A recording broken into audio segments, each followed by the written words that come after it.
আমি বাংলাদেশের সরকারের কাছে উদাত্ত আহ্বান করি, পরিচালক হচ্ছেন একজন ডাক্তার। সালাম আলাইকুম। আমাদেরকে যে যেখান থেকে দেখছেন, দেশ কিংবা বিদেশ, শহর কিংবা গ্রাম, সবাইকে মেঘনা মিডিয়ার পক্ষ থেকে স্বাগতম। আজকে আমার পাশে অতিথি হিসেবে উপস্থিত আছেন হাফেজ তৈরির কারিগর, নোয়াখালী সুবর্ণচর তামিলুল উম্মাহ হিফজ কোরআন মাদ্রাসার প্রধান শিক্ষক, যিনি প্রধান শিক্ষকের দায়িত্ব পালন করতেছেন। ভাইজান কেমন আছেন?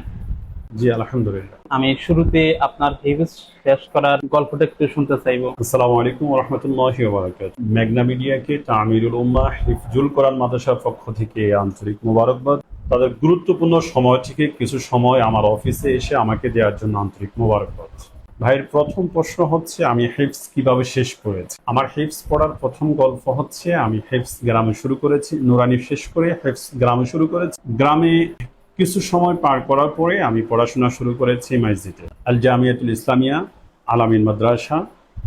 কিছু সময় ওখানে পড়াশোনা করেছি, ওরপর ঢাকা পড়াশোনা। আপনার এই প্রতিষ্ঠানটা কবে থেকে চালু হয়েছে? আমার এই প্রতিষ্ঠানটা 2022 সালে প্রতিষ্ঠা। এই প্রতিষ্ঠানের উদ্দেশ্য কি, মানে পরিকল্পনা কি? জি, একটা উদ্দেশ্য তো অবশ্যই আছে। উদ্দেশ্যটা হচ্ছে আসলেই মূলত আল্লাহ তাআলার সন্তুষ্টি। ইভেন আমি যেন সন্তুষ্টি অর্জন থেকে মাধ্যম, বাট তামিরুল উম্মাহ হিফজুল কোরআন মাদ্রাসার যে সকল শিক্ষার্থীরা আছে, যারা ভর্তি হবে, যাদেরকে আমরা ঘোরাচ্ছি, এই প্রত্যেকটি শিক্ষার্থীকে যেন দ্বীনমুখী করা যায়। প্রত্যেকটি শিক্ষার্থীকে যেন আমরা যেন ভালো একজন মানুষ হিসাবে গড়ে তুলি, প্রকৃত একজন হাফেজ কোরআন হিসাবে যেন গড়ে তুলতে পারি, সেই লক্ষ্যে আমরা এগিয়ে। এই মাদ্রাসার কতজন বর্তমান শিক্ষার্থী আছে? 300 জন শিক্ষার্থী আছে। 300 জন শিক্ষার্থী, মানে প্রতি বছরে কতজন হাফেজ হয়? প্রতি বছর, প্রত্যেক বছর তো একই সংখ্যা বের হয় না, কখনো বেশ কখনো কম, এমন হয়। গত বছর হয়েছে 23 জন, এই বছরও মনে হয় 25+ হবে। তার আগের বছরও 17 থেকে 18 জন। আমরা 4 বছর মাদ্রাসা প্রতিষ্ঠাকালীন সময় থেকে পর্যন্ত 4 বছর আমরা অতিবাহিত করেছি। বাট এই 4 বছরে আমাদের অর্জনটুকু হচ্ছে, আমরা গ্রাম, উপজেলা, জেলা, ইভেন বিভাগীয় পর্যায়ে, কেন্দ্রীয়ভাবে, মানে পুরো ন্যাশনাল ভাবে, জাতীয়ভাবে আমাদের বাচ্চারা ভালো পারফরমেন্স করছে। ইভেন জাতীয় একাধিক টিভি চ্যানেলে আমাদের বাচ্চারা রমজানে যে আমরা যে ইফতারের আগ মুহূর্তে যে শোটা দেখি বিভিন্ন টিভি চ্যানেলে, এনটিভি, আরটিভি, জিটিভি, এই সকল প্রত্যেকটি চ্যানেল আমাদের বাচ্চারা অংশগ্রহণ করেছে আলহামদুলিল্লাহ। কোন কোন শাখা আছে আপনার এই মাদ্রাসা? আমাদের এখানে শাখা সমূহ হচ্ছে নাজরা, সবকি বিভাগ, মানে হিফজ বিভাগ, আর রিভিশন বিভাগ। একটা বাচ্চা সবক শেষ করার পরে তাদেরকে যে দাওয়াটুকু আমরা করাই, শুনানি বিভাগ বা রিভিশন বিভাগ, আমাদের একটা বিভাগ আছে, 3টি বিভাগ, নাজরা, হিফজ, রিভিশন। ওদের বাসা কি এই নোয়াখালীতে নাকি বিভিন্ন জেলার আছে? আসল বিষয় হলো, তামিরুল উম্মাহ হিফজুল কোরআন মাদ্রাসা সুবর্ণচরের শিক্ষার্থী শুধু না, মানে সীমাবদ্ধতা শুধু সুবর্ণচর আর রামগতি নিয়ে না। তামিরুল উম্মাহ হিফজুল কোরআন মাদ্রাসার শিক্ষার্থী আছে বাংলাদেশের বিভিন্ন জেলা, আছে বরিশাল, ঝালকাঠির ছাত্র আছে, বরিশালের আছে, ভোলার আছে, হাতিয়ার আছে, নিজুমদ্বীপে আছে, ফেনী আছে, সন্দ্বীপ আছে, তারপরে লক্ষ্মীপুর আছে, নোয়াখালী আছে। নোয়াখালীর বিভিন্ন প্রায় উপজেলার ছাত্র এখানে আছে, নোয়াখালীর প্রত্যেক উপজেলার ছাত্র এখানে আছে। এছাড়াও কুমিল্লার ছাত্র ছিল, ঢাকার আছে, নারায়ণগঞ্জের ছিল। এভাবে প্রায় 12 থেকে 13টি জেলার ছাত্র এখানে পড়াশোনা। আগামী ইনশাআল্লাহ 2 বছরে বাংলাদেশের প্রত্যেকটি জেলার ছাত্র তামিরুল উম্মাহ হিফজুল কোরআন মাদ্রাসায় অ্যাডমিশন নেবে। ইভেন আপনাকে অত্যন্ত আনন্দের সঙ্গে জানাচ্ছি, গত বছর আসাম থেকেও কয়েকজন ছাত্র যোগাযোগ করেছে, ভারতের আসাম থেকেও, ত্রিপুরা থেকেও কয়েকজন ছাত্র আমার সঙ্গে যোগাযোগ করেছে আমাদের হোয়াটসঅ্যাপ। আরেকটা বিষয় জানতে হবে, সেটা হলো the holy Quran is our complete code of life. পবিত্র কোরআন আমাদের পূর্ণাঙ্গ জীবন বিধান। সেই হিসেবে আমাদের সকলেরই স্বপ্ন থাকে আমার ছেলেকে হাফেজ বানানো, অর্থাৎ আমার সন্তানকে দিনী শিক্ষায় শিক্ষিত করার জন্য। কেমন শিক্ষকের কাছে ছাত্রকে ভর্তি করানো উচিত, অর্থাৎ পড়ানো উচিত? আসলে বিষয়টি হচ্ছে, সবাই ভালো। আপনি যে প্রশ্নটা করেছেন, সবাই ভালো শিক্ষক হিসাবে, কাউকে খারাপ বলার কোনো সুযোগ নেই। কারণ হচ্ছে, আপনি সার্ভিস অতটুকু পাবেন পরিচালক যে মানের অভিজ্ঞতা সম্পন্ন।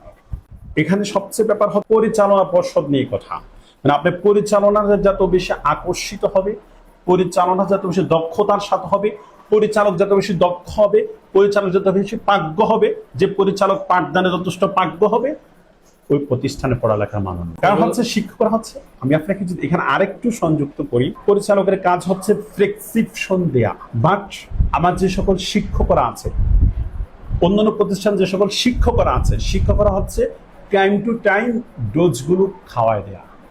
বাচ্চাকে মা যেমন প্রতি বেলা মেডিসিনগুলো খেয়ে দেয় এবং প্রত্যেক বেলা কেয়ার করে, আমার শিক্ষকদের কাজ হচ্ছে। আরেকটা বিষয় জানতে হবে, সেটা হলো আমরা প্রায় সময় দেখি মানে ছোট ছোট বাচ্চাদেরকে দিয়ে বাড়িতে গিয়ে গিয়ে কালেকশন করানো হয় এবং রাস্তায় কালেকশন করানো হয়। এই বিষয়টা আপনি কিভাবে দেখছেন?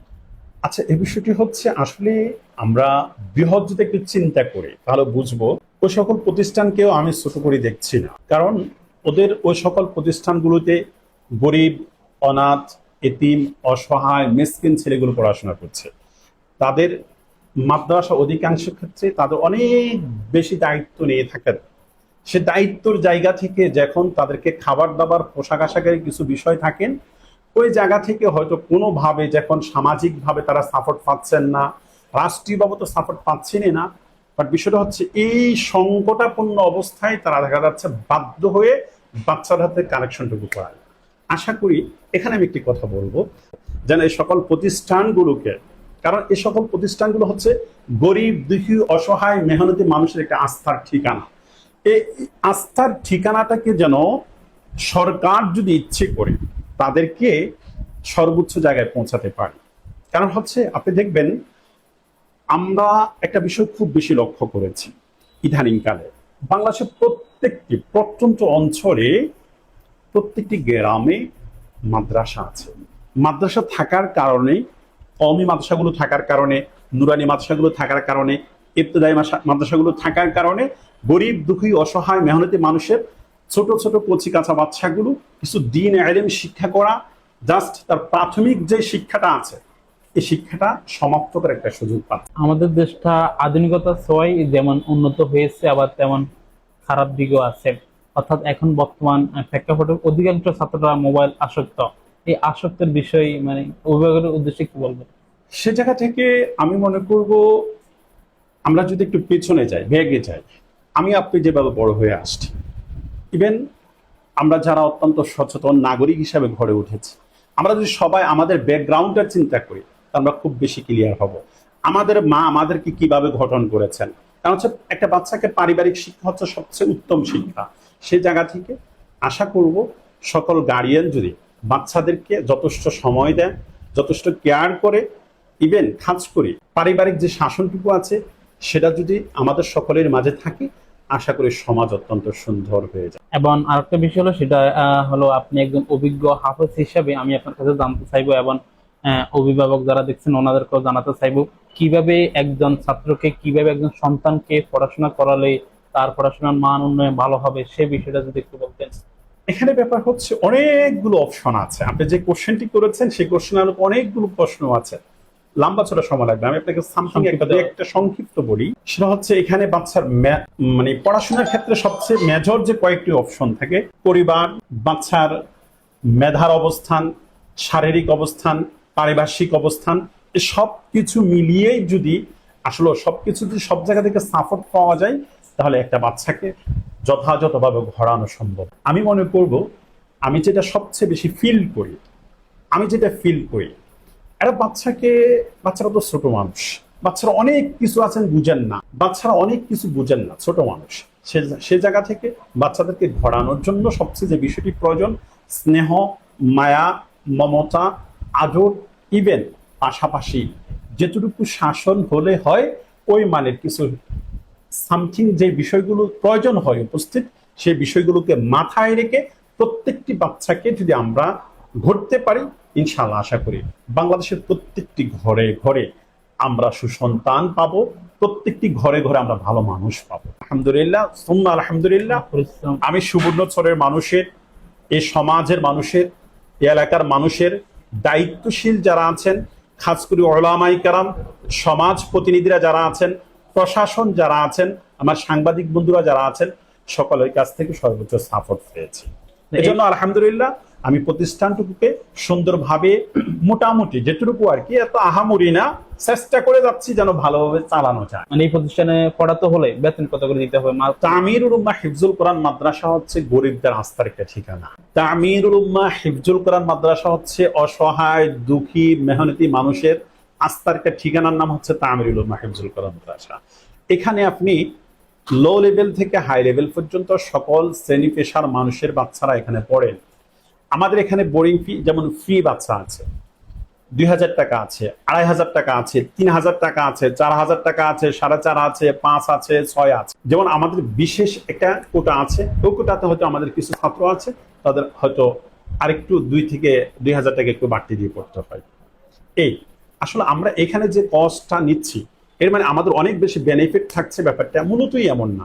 আমি আপনার মেঘনা টিভির মাধ্যমে নোয়াখালী সহ পুরো বাংলাদেশ দেশ প্রবাসী যারা আছেন সকলের কাছে বার্তাটুকু পৌঁছে দিতে চাই যে আসলে মূলত বিষয় হচ্ছে আমার ব্যবসায়িক কোনো প্রতিষ্ঠান নয়।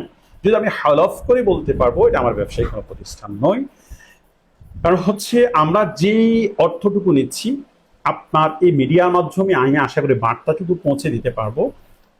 সেটা হচ্ছে, দেখেন আমাদের বাচ্চাদেরকে খাওয়ানোর দায়িত্ব আমাদের, পড়ানোর দায়িত্ব আমাদের। এখানে আমাদের খাবারের বিল আছে, বিল্ডিং ভাড়া আছে, বিদ্যুৎ বিল আছে, আইপিএস আছে, আমাদের জেনারেটর আছে, এছাড়া আমাদের প্রত্যেক সেক্টরে একাধিক স্টাফ আছে, আমাদের প্রত্যেকটি ফ্লোর মোছার জন্য 2 জন লোক আছে, খাওয়া দাওয়া রেডি করার জন্য 2 জন লোক আছে, আমাদের বাবুর্চি আছে। ইভেন আপনি আরেকটি ব্যাপার হচ্ছে, আমরা আলহামদুলিল্লাহ বাচ্চাদেরকে এতটুকু সাপোর্ট দিতে পেরেছি, বাচ্চাদের খাদেম হয়ে আমি এতটুকু কাজ করতে পেরেছি। সামনে আরো দোয়া চাচ্ছি আল্লাহ যেন আমার মেধা ইভেন বিচক্ষণতা এ পর্যায়ে এলেম দান করেন মালিক, যেন আমি প্রত্যেকটি বাচ্চাকে নিজ হাতে ঘোরাতে পারি, সে মেধাটুকু যেন মালিক আমাকে দান করে। এছাড়া যে বিষয়টি আপনাকে বলবো, আমরা এতটুকু সাপোর্ট দিতে পেরেছি, এরা আপনিও ক্লিয়ার হবেন আশা করি। আমাদের মনে হয় আপনি উঠতে দেখেছেন, আমাদের গেটে কেউ নেই, গেট খোলা। আমাদের বাচ্চারা আছরের পরে ছুটি হলে আমাদের বাচ্চারা নিচে দোকানে গিয়ে নাস্তা খায়, আমাদের বাচ্চারা আছরের পরে তারা হাঁটাহাঁটি করে। পিছনে মাদ্রাসার পিছনে আবার পিছনে বিশাল 5.5 একরের একটা মাঠ আছে, ওটা আমার লিজ নেওয়া। শুধু এই মাঠটা লিজ নিয়েছি বাচ্চারা আসর পরে খেলাধুলা করার জন্য। আমরা আমাদের বাচ্চাগুলোকে কখনো বন্দি করে রাখি না, কারণ বাচ্চাদের মেধা বিকশিত হওয়ার জন্য বাচ্চাদের অবশ্যই কিছু খেলাধুলার প্রয়োজন আছে, শারীরিক চর্চার প্রয়োজন আছে, সেজন্য আমরা এই মাঠটুকু লিজ দিই। ওই বেতনের যে বিষয়টা, সেটা হলো গ্রাম অঞ্চলের মানুষ যারা আছে ওনাদের সবারই স্বপ্ন থাকে তার সন্তানকে, তার ছেলেকে ভালো মানসম্মত একটি প্রতিষ্ঠানে ভর্তি করানো। কিন্তু ওনাদের ক্ষেত্রে হয় কি, ওনারা ওই মান্থলি যে একটা 3000, 2000, 5000 এরকম একটা খরচ, ওই খরচটা ওনাদের পক্ষে দেওয়া সম্ভব হয় না। আসলে বিষয়টা হচ্ছে এখানে ক্যালকুলেশনের কিছু বিষয় আছে, আপনি ক্লিয়ার হবেন। ক্যালকুলেশনের কিছু বিষয় এখানে আছে, হিসাব নিকাশের কিছু ব্যাপার আছে। দেখেন আপনার ভাইকে আপনি বাড়িতে রেখে একটা মাদ্রাসায় পড়াচ্ছেন, সেই ক্ষেত্রে ওখানে 1500 টাকা বেতন দিচ্ছেন, 1000 টাকা বেতন দিচ্ছেন, এটা কি দিচ্ছেন? শিক্ষক বেতন। আপনার ভাইকে যদি বাড়িতে রেখে খাওয়ান কত টাকা আসবে? ধরে নেন যদি সামথিং 3000 টাকা, তাহলে কত হয়েছে? 4000 টাকা। এখন আমি যখন আমার কাছে আসেন, তামিরুল উম্মাতে আসেন, বাংলাদেশের অন্যান্য প্রতিষ্ঠানগুলোতে যখন মানুষ যায়, বোর্ডিং ফি কত, আবাসিক ফি কত? 4000 টাকা, 5000 টাকা। হঠাৎ চমকে যায় যে একই বাচ্চা বাড়িতে থেকে আরেকটি মাদ্রাসায় পড়াশোনা করছে, সেখানে বেতন হচ্ছে 2000 টাকা, 2500 টাকা, 1500 টাকা, 1000 টাকা, সর্বনিম্ন 1000 টাকা। আমার কাছে যে হিসাবটুকু আছে, আমার জানাশোনা যা আছে, তাতে আমি জানি যে নোয়াখালীর অত গ্রাম অঞ্চলে কিছু মাদ্রাসা আছে যেগুলিতে 1000 টাকা বেতন। তাহলে আপনি কি একবার হিসাব করেছেন 1000 টাকা বেতন যদি শিক্ষকের বেতন হয়, তার খাওয়া, হ্যাঁ একসাথে আপনারা হয়তো 4 জন মিলে খাওয়া পাকাচ্ছেন, তো সেটা হিসাব করেন, 4 জনের বিল 15000 টাকা আসে, তাহলে কত পড়েছে? খাওয়ার বিল যদি 15000 টাকা 4 জনের বিল হয়, আপনার পারিবারিক খরচ যদি 15000 টাকা হয় শুধু খাওয়ার বিলটাতে, তাহলে বাচ্চারা খরচ কত পড়েছে? বুঝছি, মানে ওইটা গায়ে লাগে না, ওইটা তো ওনারাও খাইতেছে, ছেলেরাও খাইতেছে, ওটা গায়ে লাগে না। ব্যাপারটা হচ্ছে এখানে যে আমরা যদি বাস্তবিকার্থে হিসাব বিকাশ করি, আমি দেখবো যে আমার বাচ্চাকে বাড়িতে রেখে তার থেকে বেশি খরচ করছে। ঠিক আছে ভাইয়া, আপনাকে অসংখ্য অসংখ্য ধন্যবাদ আমাদেরকে সময় দেওয়ার জন্য, এবং আপনারা যারা যেখান থেকে দেখছেন আপনাদেরকে অসংখ্য অসংখ্য ধন্যবাদ আমাদের সাথে থাকার জন্য। আজকের জন্য এখানে সমাপ্ত করছি, দেখা হবে অন্য কোনো ভিডিওতে। আল্লাহ হাফেজ।